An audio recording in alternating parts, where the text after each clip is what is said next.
Nous sommes en direct sur Radio Coteau, nos fréquences 97.7, 104.5. Vous pouvez également nous entendre sur le www.radiocoteau.com. Aujourd'hui, j'accueille dans le studio de Radio Coteau Béatrix de Lamberti qui travaille au sein de l'association Obésité Mode d'Emploi. Bonjour Béatrix. Bonjour Patrick. Merci d'être venue. Avec plaisir. Jusqu'à notre studio. Vous venez d'Aubiette. Oui. C'est pas très très loin, mais enfin, il faut faire le déplacement. Oui.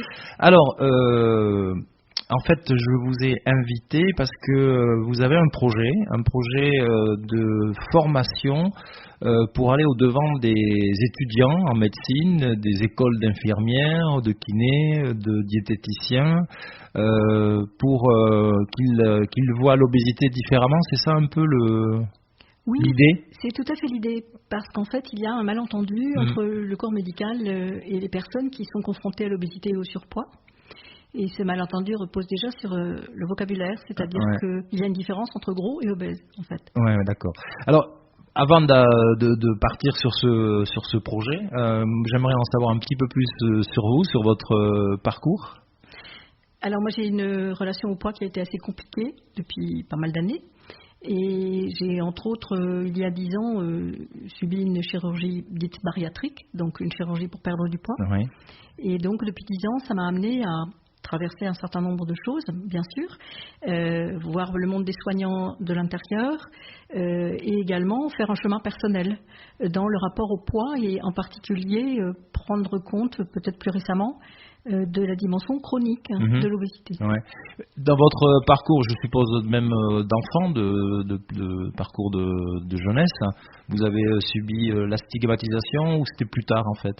C'était plus tard, c'est quand j'ai commencé à prendre du poids et j'ai commencé à en prendre vers l'âge de 20 ans. D'accord. Ok. Et parce que ce côté de stigmatisation, de discrimination, on peut en parler de discrimination, oui. on le retrouve pour les gens obèses, enfin pour les gens qui ont du poids.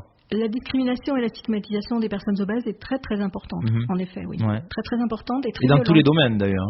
Dans tous les domaines, et peut-être le domaine dans lequel c'est le plus dur, c'est le domaine médical. D'accord. Mais dans les transports, c'est difficile. Prendre un avion quand on est vraiment gros, c'est compliqué. Ah oui, on a vu des exemples dans l'actualité d'ailleurs. Tout à fait. Rien n'est adapté, mais ça va aussi pour une place d'autobus. Voilà. Et puis, ça peut se retrouver aussi, par exemple, le jour où quelqu'un veut faire un emprunt pour une maison, une maison. Eh bien, les emprunts sont refusés. Enfin, les assurances ne veulent pas couvrir le risque d'emprunt. Vous parliez d'endroits qui n'étaient pas adaptés ou un avion ou un train pour pouvoir se déplacer. On parle souvent d'aménagement pour les personnes handicapées, mais on parle jamais des personnes obèses dans ce cadre-là. Alors justement, avec mon association, nous essayons de participer à des réunions de travail sur l'accessibilité technique et en particulier sur les ceintures pour les voitures, puisque finalement une personne obèse a le choix entre l'étranglement avec la ceinture ou bien le pare-brise si elle ne met pas sa ceinture. Donc c'est un peu difficile quand même. C'est vrai que il y a beaucoup de travail à faire, j'ai l'impression. Tout à fait. Oui. Alors, vous parliez de votre association Obésité Mode d'Emploi, elle existe depuis longtemps ? Alors elle existe depuis 2011. Ouais. Et l'objectif, en fait, c'est d'offrir un partage d'informations. C'est vraiment un support d'informations sur l'actualité en matière d'obésité, qu'il s'agisse de la recherche médicale ou bien du confort de vie, des adresses, un soutien moral. C'est vous qui avez créé l'association ? C'est moi qui ai créé l'association avec des amis, oui. Avec des amis. Et donc, cette association, il y a beaucoup de personnes qui œuvrent au sein de l'association actuellement ? Alors, nous ne sommes pas très nombreux, mais l'objectif, c'est beaucoup plus de travailler sur l'information, à la fois vis-à-vis des personnes concernées, mais essentiellement vis-à-vis des professionnels. Et l'association maintenant, elle est installée à Aubiette, comme vous ? Tout à fait. Elle s'est déplacée. Voilà. On va revenir sur votre parcours. Donc, je suppose que vous avez rencontré des médecins tout au long de votre parcours. Et c'est en fait là que vous êtes rendu compte qu'il y avait un problème. Il y a un problème d'approche psychologique un peu ? Il y a un problème d'approche parce que la personne obèse est considérée comme coupable de son état. Et donc, aujourd'hui, la recherche, particulièrement depuis 10 ans, a mis en évidence que ça n'est pas le cas. Et c'est donc très difficile. Très peu de médecins généralistes savent que c'est une maladie chronique. Et donc, on propose toujours à la personne la même chose, c'est-à-dire de diminuer son apport en calories et de bouger davantage. Or, on sait aujourd'hui que ce n'est pas la cause première. Si on regarde les courbes du pourcentage de personnes obèses, on s'aperçoit que ça suit les courbes du chômage et de la précarité économique. Donc, par exemple, dans le département du Nord, il y a beaucoup plus de personnes obèses que dans le Midi, parce qu'il y a beaucoup plus de chômage.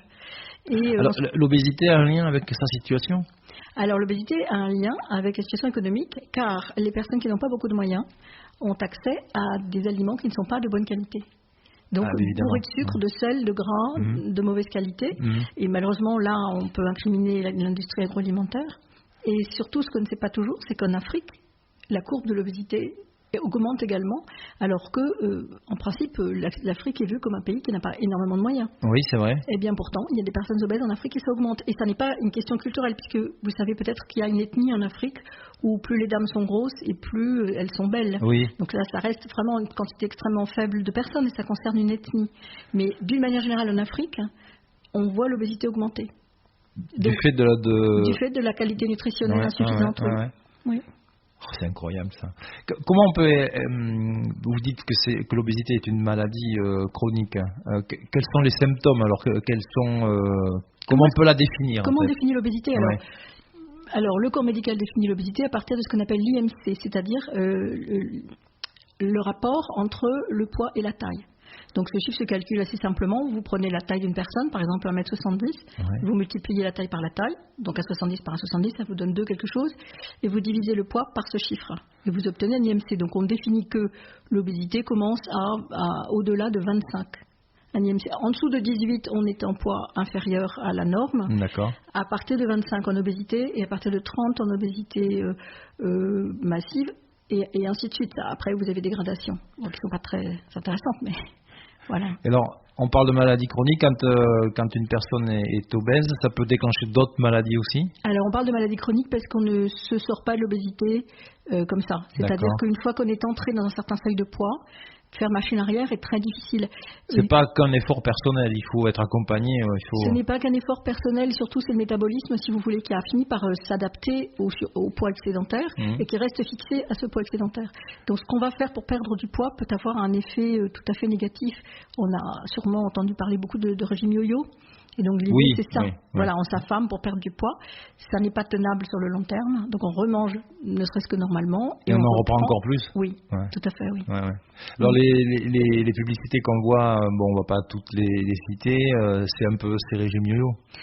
Alors ces publicités, malheureusement, elles ont un objectif unique, c'est de faire gagner de l'argent aux propriétaires des marques, soyons clairs. Exactement. Mais en fait, la difficulté, même certains médecins proposent ces régimes, donc ça n'est pas parce qu'ils sont médecins que pour autant c'est raisonnable de suivre ce qu'ils disent. Il faut être très très prudent.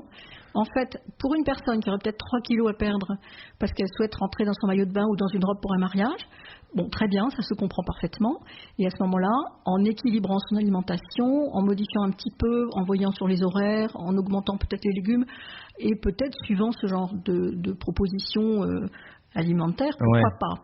Mais il faut rester très très prudent et savoir qu'à partir du moment où on met son organisme en restriction alimentaire, eh bien, le risque, c'est que quand on va cesser la restriction, l'organisme va stocker.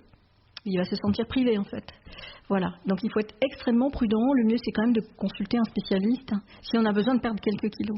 Béatrix, est-ce qu'il y a des recherches sur l'obésité scientifique? Il y a, depuis 10 ans en particulier, énormément de recherches. Vous avez d'abord en 2010 l'ANSES qui a publié un rapport sur la dangerosité des régimes. Donc, on y a fait référence il y a un instant. On vient d'en parler. Voilà.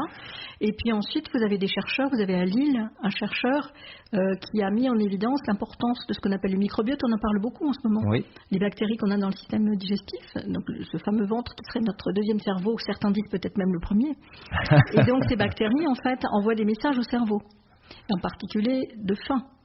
Donc avoir faim, manger, c'est normal quand on a faim, en fait. Voilà. Donc on reproche à des personnes obèses de manger beaucoup. D'abord, c'est un préjugé, parce que certaines ne mangent pas du tout beaucoup, elles mangent tout à fait classiquement.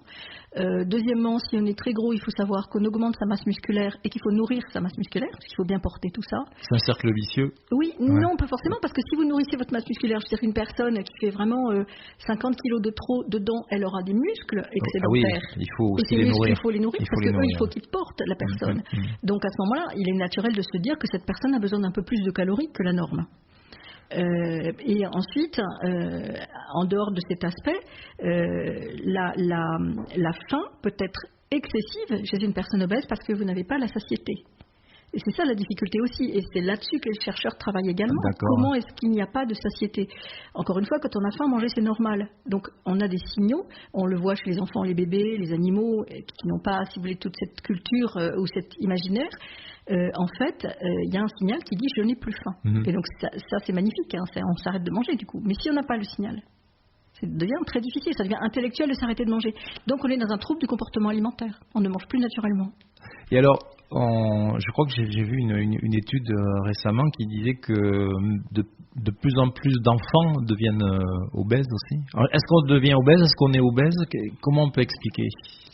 Alors vous avez bien sûr une hérédité génétique contre laquelle on ne peut rien, mais c'est pas la grande majorité des gens. Vous avez des gens qui sont confrontés à une maladie qui s'appelle la maladie de Prader-Willi, qui est une maladie qui est associée à une faim qui est incontrôlable et à une certaine difficulté mentale, si vous voulez. Donc ça, c'est pas la majorité, c'est quelques personnes, mais enfin c'est très douloureux à vivre, et pour la famille et pour les personnes concernées.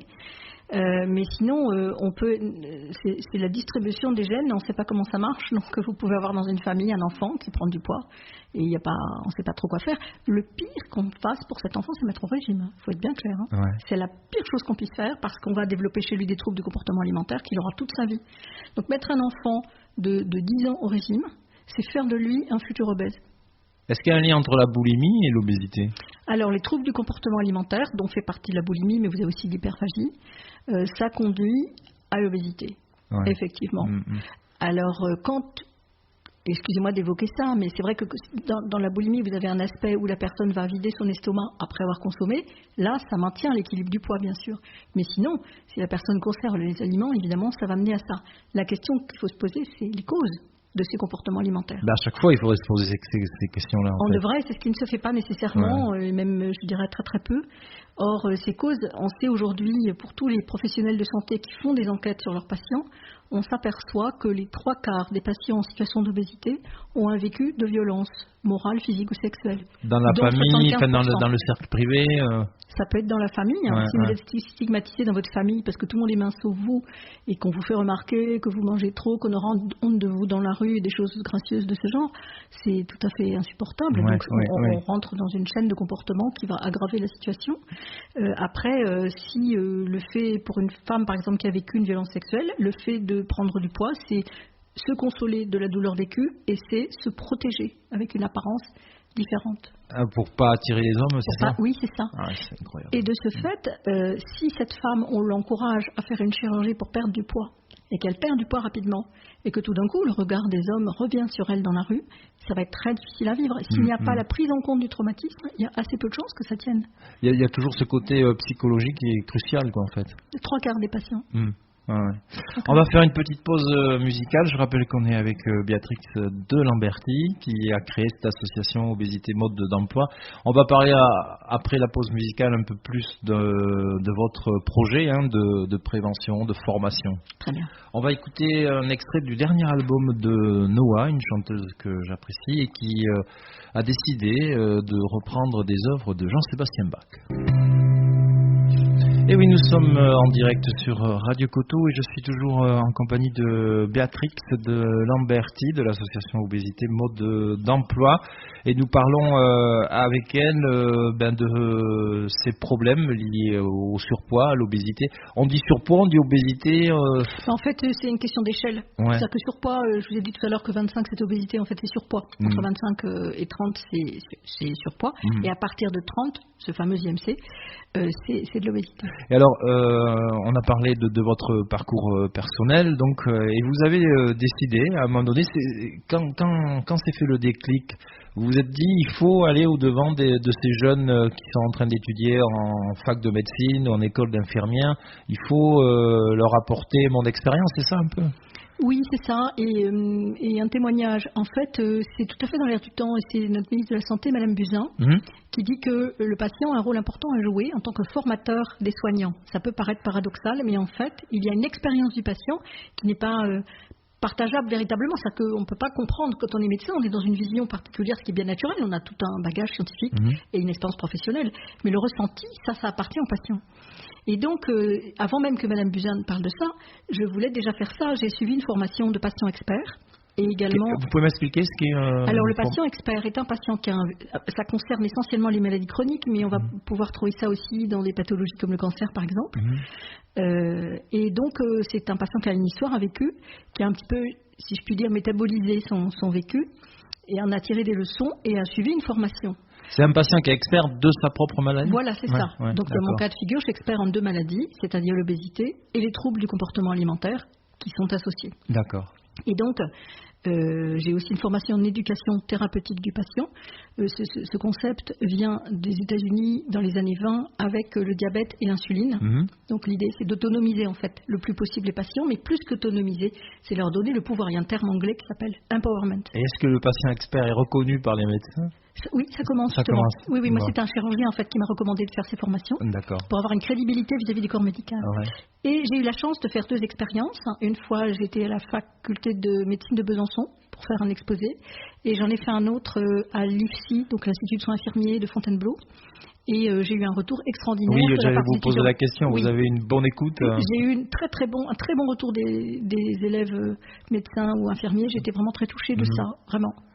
Et c'est ce que vous voulez développer en fait. C'est ça. C'est votre projet. Oui, parce que l'idée en fait c'est que ça manque actuellement dans les cursus médicaux, et surtout il y a tellement de préjugés sur la maladie obésité. Alors déjà de la part des personnes qui vivent cette maladie, puisqu'elles peuvent se stigmatiser réciproquement, donc c'est assez difficile. Et il y a un clivage entre le concept de gros et le concept d'obèse. Donc obèse, c'est la santé, et gros, c'est descriptif. C'est le fait qu'on est rond, quoi. On est rond. Voilà. Bon, c'est comme vous diriez n'importe quel gros objet. Voilà. Et donc, le problème de l'obésité, c'est donc une question de santé. Et les personnes vivent ça beaucoup comme un préjugé. Quand on leur dit vous êtes malade, en fait, il n'y a pas d'indicateur associé. C'est un peu difficile d'accepter le concept de maladie. Et puis, gros, c'est tout simplement la dimension sociale, sociétale. La personne lambda, on voit des gros, on voit pas des obèses. Gros, et en tant que gros, il a un vécu qui peut être compliqué. Mais alors, il y a beaucoup de revendications en fait de la part des personnes qui sont confrontées à ça. Oui, mais je comprends. Alors, comment vous voyez donc la mise en place de votre projet ? Ça sera au sein d'une structure Alors, oui, bien sûr, mais pour l'instant, mon projet est d'aller chercher des financements.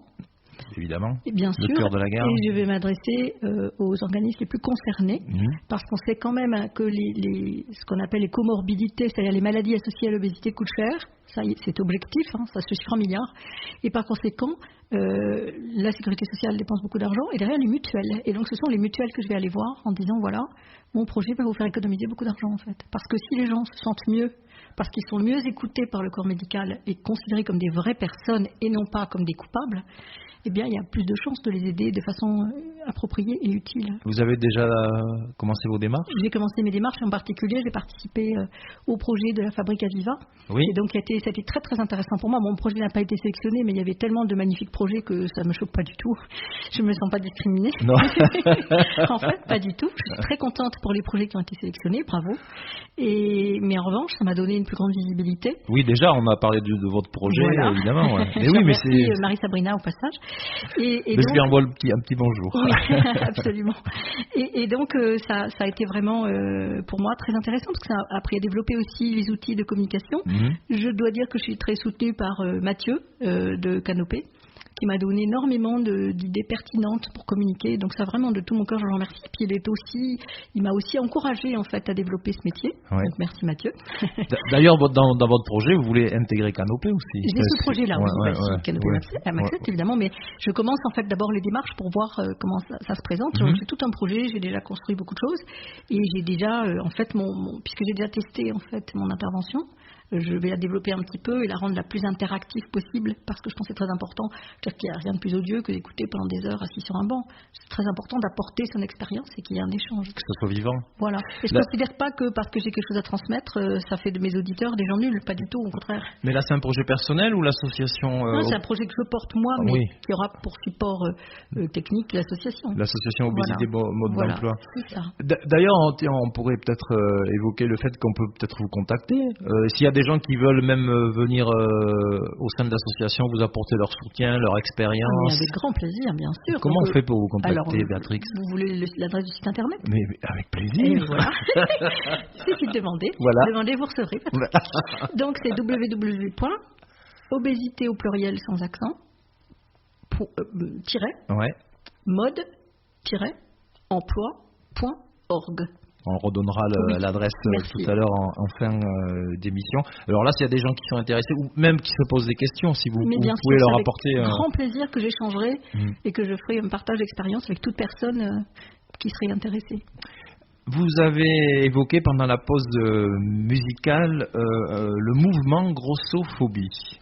Oui. Alors, qu'est-ce que c'est ce mouvement grossophobie? C'est un scoop. C'est que ce mot est passé dans le dictionnaire en 2019. C'est quand même un événement. En sachant que 30 ans avant, cette dame que je vous présente, je vois l'image, Anne Zamberlan, qui était comédienne, c'est cette dame qui a été à l'origine de la création d'une association qui s'appelle Allegro Fortissimo et qui a commencé à utiliser ce terme de grossophobie, qui a ensuite été repris par les médias. En 2005, on trouvait Frédéric Potet du Monde qui a écrit un article en titrant grossophobie. Et puis, depuis quelques mois ou même années, des jeunes femmes, et ça fait plaisir que ce soit des jeunes qui reprennent le flambeau, des jeunes femmes se sont vraiment élevées contre cette discrimination. Et en particulier, je peux vous citer cet ouvrage qui s'appelle « Gros n'est pas un gros mot ». Chronique d'une discrimination ordinaire, qui a été écrit par Daria Marx et Eva Pérez-Bello, d'un collectif qui s'appelle Gras Politique. Ouais. Alors, vous voyez tout de suite que c'est intéressant cette expression, parce que là, on rentre un petit peu, si j'ose dire, dans le dur. C'est-à-dire que là, elles en font une affaire politique. Et vous avez aussi Gabriel Dédier, qui a fait pas mal le buzz avec son livre dont le titre exact m'échappe, mais ça doit être quelque chose du style... on ne naît pas grosse. Ouais. On ne naît pas grosse, je crois que c'est ça. Excusez-moi. Et donc, ces jeunes femmes se battent vraiment pour une plus grande visibilité de cette discrimination et stigmatisation qu'est la grossophobie. Et la grossophobie, c'est tout simplement de ne pas traiter de façon égalitaire quelqu'un parce qu'il est gros. De la discrimination comme on en parle pour les personnes handicapées, pour les personnes de couleur. Voilà. Et tout à l'heure, en préparant l'émission, vous m'avez dit que c'était encore pire pour les personnes... C'est très paradoxal, mais effectivement, vous avez le professeur Amadieu de l'Observatoire des discriminations qui a fait des études scientifiques. Donc, j'ai rencontré le professeur Amadieu, il n'y a aucun jugement de valeur là-dedans. Il n'y a pas, sa personne n'est pas dedans. C'est le travail, c'est le cerveau du scientifique qui analyse des données. Donc, c'est très, très intéressant. Ouais. Et donc, il a montré avec des testings qu'en fait, une personne en situation d'obésité a moins de chances de trouver du travail qu'une personne qui a la peau noire. Ça, c'est une autre forme de préjugé encore. C'est que, voilà. Une personne obèse de sexe féminin ou de sexe masculin, il y a des différences aussi ou pas? Alors, c'est très curieux, mais chez un homme, et ça c'est pas toujours vécu, j'ai un ami en particulier qui est en situation d'obésité, qui a du mal avec ça, c'est-à-dire qu'il y a une symbole de force. Quand on a des kilos en trop, ça vous pose, si vous voulez. Mais néanmoins, c'est difficile de trouver quand même à s'habiller correctement, à trouver un emploi. Mais chez les femmes, c'est pire parce que les femmes, en fait, c'est tout l'image du féminin, Paris, capitale de la mode, etc. Il y a toute cette image-là qui est détruite par les formes rondes. Mais les stéréotypes. Voilà, ce sont des stéréotypes. Et ils sont très, très puissants. Et en fait, ils sont aussi véhiculés par, je dirais, les créateurs de mode. Et en particulier... Mais il y a des avancées au niveau de la mode quand même. On voit de temps en temps des créateurs qui... Il y a des créateurs qui sont très, très ouverts. Vous avez Jean-Paul Gaultier qui a fait notamment un défilé, des personnes en fauteuil roulant, une dame qui était très, très volumineuse aussi. Donc, il y a une grande ouverture d'esprit. C'est un homme qui a une très grande ouverture d'esprit, en fait. Mais sinon, c'est vrai que l'idéal féminin, c'est quand même la personne extrêmement mince et presque, j'allais dire, adolescente encore. Et ça, c'est un problème, parce que du coup, les jeunes filles vont se focaliser sur ce modèle pour y ressembler. Si vous prenez une jeune fille qui je sais pas moi, qui à 12 ans fait une taille, je dirais 36-38, et qu'elle voit défiler sur les plateaux une jeune femme qui fait 32 par exemple, elle va vouloir ressembler à cette image-là. Et malheureusement, elle n'est pas faite pour ça. Donc elle va s'abîmer en fait en essayant de faire des régimes, elle va rentrer dans un système yo-yo pour ressembler à une image, j'allais dire, de papier glacé. En fait. Là on est à l'opposé, l'anorexie même, il y a eu des problèmes qui ont été... Là ce que je décris entraînerait plutôt la prise de poids, mais oui, ces jeunes femmes sont souvent victimes d'anorexie à un point fatal. C'est vrai, malheureusement. Donc on a voté une loi en France pour que, on ne peut pas discriminer les gens parce qu'ils sont trop minces non plus. Hein. Donc on a voté une loi qui oblige les mannequins à faire une analyse de sang régulièrement et certains indicateurs doivent être positifs. Sinon, on va les retaper avant de les embaucher. Alors on va revenir sur votre superbe projet qui démarre, qui débute. Oui. Qui débute. L'accompagnement moral, c'est essentiel en fait. L'accompagnement moral est essentiel parce que c'est difficile d'être confronté à un problème de santé qui vous fait montrer du doigt. C'est valable pour d'autres problèmes de santé, bien sûr, mais là, en particulier, le propre de l'obésité, c'est que les gens sont vus comme coupables. Sont responsables de leur état. Et ça se voit tout le temps. Ces dames ont créé. On ne se pose pas la question de pourquoi. Non, jamais. Ces dames ont créé, dont je vous parlais, le collectif Gras Politique. Vous avez des pages Facebook qui montrent, qui mettent en évidence tous les préjugés. C'est un peu terrible en fait. Je prends une petite caricature qui était postée hier sur leur page Facebook et où on voyait, à cause de la chaleur, surtout mangez moins, vous allez vous sentir mieux. Et on voyait une personne mince avec un gobelet pour boire et à côté un monsieur très conséquent avec une énorme choucroute où il y avait 26 saucisses. Donc, non, je veux dire, on ne peut pas faire cette équation-là, ça n'a aucun sens, aucun sens. Ben, là, c'est discriminatoire aussi, complètement. Pur et dur, franchement. Et c'est très très douloureux pour les personnes qui sont concernées. Et alors, ce qui se passe du coup, c'est que chez les personnes concernées par l'obésité, ça cristallise en fait des réactions qui font qu'on ne va plus chez le médecin. On ne se fait pas suivre. Et on a honte. On a honte, puisque la première chose que vous dit un médecin, attention, ne généralisons pas, mais les témoignages que nous avons de beaucoup de personnes, c'est qu'en arrivant dans le cabinet de leur médecin, avec 40 de fièvre, par exemple, la première chose qu'a dit le médecin, c'est « Vous savez que vous êtes obèse ?» Donc c'est gentil, mais enfin le rapport avec 40 de fièvre, je vois pas tellement, c'est pas prouvé si vous voulez. Hein. Donc c'est difficile, donc on va plus chez le médecin. On se retrouve du coup avec des problèmes de santé qui sont pas pris en compte et qui pourraient l'être bien normalement. On met tout sur le dos de l'obésité, c'est pas juste, c'est pas vrai. Oui, il y a certains dysfonctionnements, effectivement. Si vous avez de l'arthrose du genou, on peut imaginer effectivement que c'est marrant, c'est-à-dire que quand j'ai perdu 40 kilos, c'est clair que mes genoux se sont retrouvés en meilleure forme. Ça, je peux le dire, effectivement. Mais voilà, et alors que j'ai rencontré ma généraliste de l'époque, me disait, mais madame, vous savez, moi j'ai une dame de 40 ans qui a de l'arthrose et elle pèse 45 kilos. Donc, oui, l'arthrose n'est pas liée au surpoids. Non, mais non. Donc, c'est un facteur aggravant, mais c'est tout en fait. Donc, il ne faut pas amalgamer. C'est ça qui est très très important. Il faut reconnaître la personne comme une personne et on se rappelle que la dimension médicale, c'est tout en bas de l'échelle des besoins. Ça va avec la nécessité de se vêtir, de boire, de manger, d'avoir un toit et d'être en sécurité. D'accord ? C'est le bas de la pyramide des besoins. Mais après, il y a tout le reste, et notamment le besoin de s'accomplir, le besoin d'être reconnu comme une personne. Et si on ne prend pas en compte cette dimension-là, humaine, eh bien, on a assez peu de chances d'aider quelqu'un. En fait. D'où l'essentiel de la prévention de la formation. Alors, dans votre projet, c'était plutôt tourné vers les jeunes, hein, les étudiants. Mais est-ce que vous pourriez être amené à aller rencontrer des médecins qui exercent, quoi ? Mais bien sûr. Alors déjà, je participe au congrès de la chirurgie de l'obésité qui a lieu tous les ans. Cette année, c'était à Lille du 23 au 26 mai.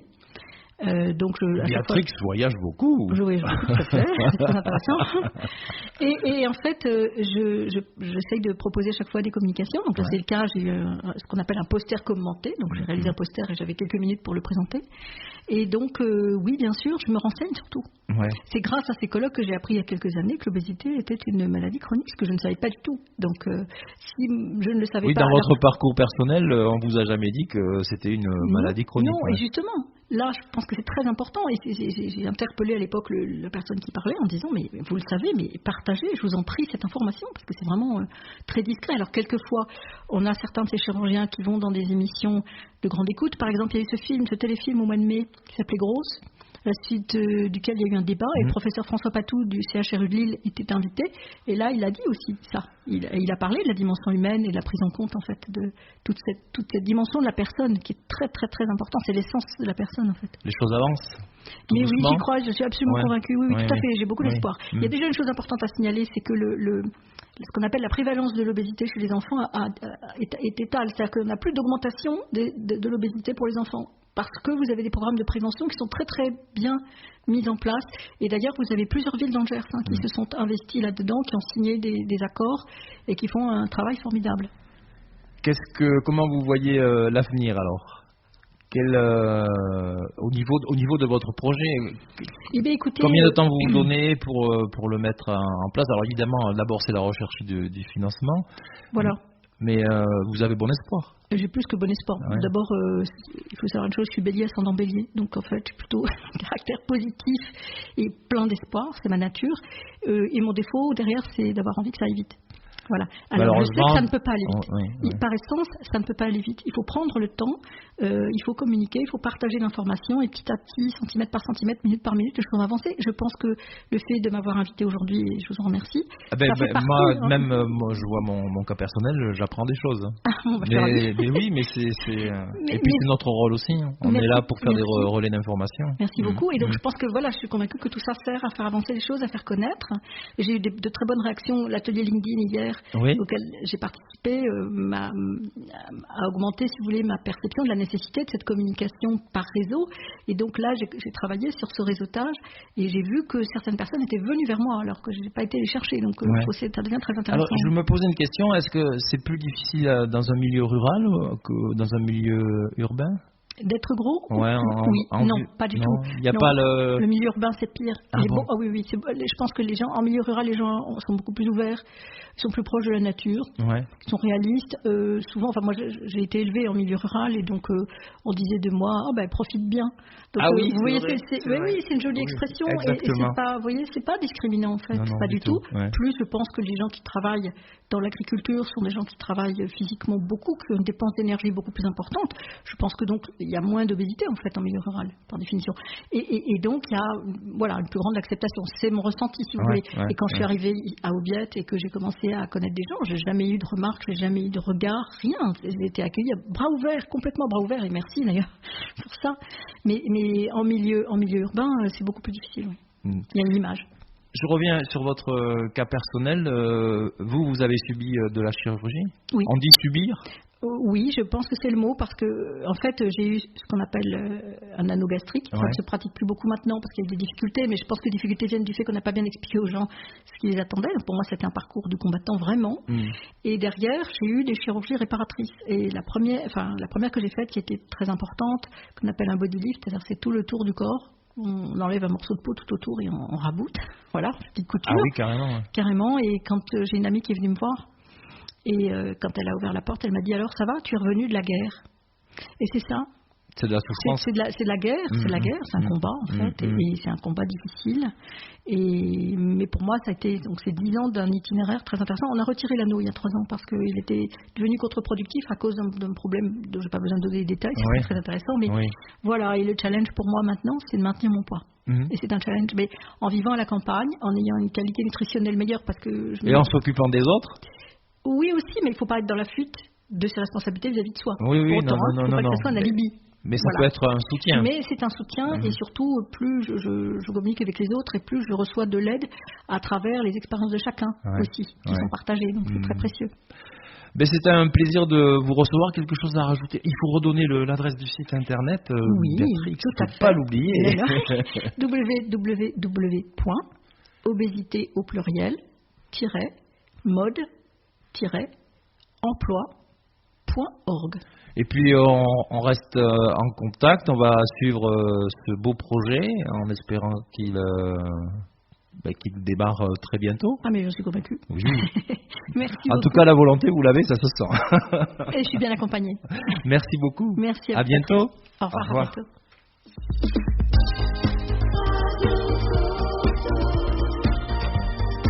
À bientôt.